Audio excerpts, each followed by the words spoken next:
But let me see. Her hair is long enough that if you weren't going to clip it, you could part it and watch what it does when you play with the vein. Watch the hair. I don't know if you can see that. I think I need to go slightly over this way. But if you get the hair parted just right. Your shadows in there. Your head shadow. Oh, there we go. So the hair is moving both on this side and on this side when I play with the vein. You're being so good, baby, and I don't have anything for you. So I know that I'm right on top of it because it's moving on both sides. So I know this is the right place to put my needle. Yep. So that is one way you could find a vein in a really hairy animal is, you're so good, I'm sorry I don't have any goodies for you, baby, is to part the long hair, try and make the vein rise and fall. And if the hair is moving on both sides of where you parted it, you're right on top of the vein. So you may not see the jugular furrow as well in a donkey, so you may have to feel for it. And you may have to hold off when way down at the bottom. You can probably find it at the bottom, even if you don't feel it anywhere else. Jenny's not heavy by any stretch of the imagination, but she's a little hairy still. But I can see the hair rising and falling. The problem is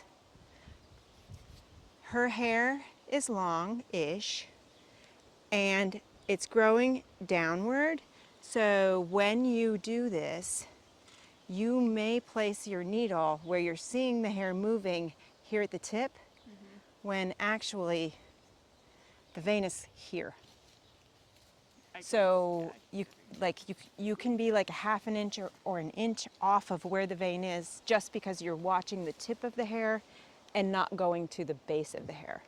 So when you're working in a donkey, thank you, Jenny, or anything with long hair, I would always try and watch the tip of the hair and feel so that you get an idea how far, above or below, to the left or right you are, depending on which direction the hair is moving in.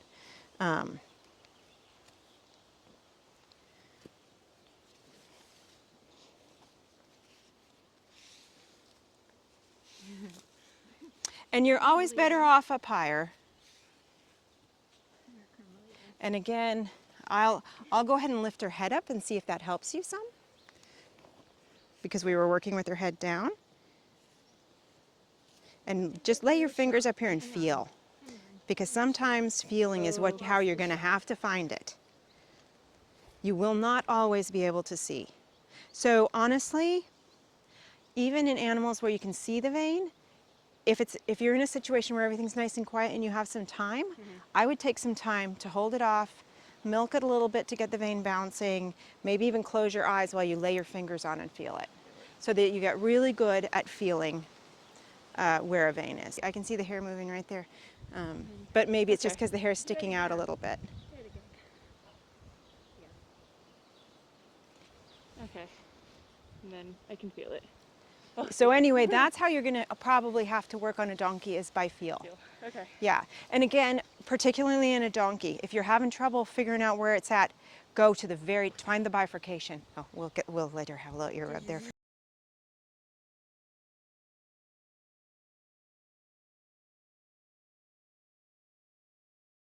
Can't see it, I would have to feel for it. I can see it bouncing right here. Yeah, and that's probably about where it bifurcates.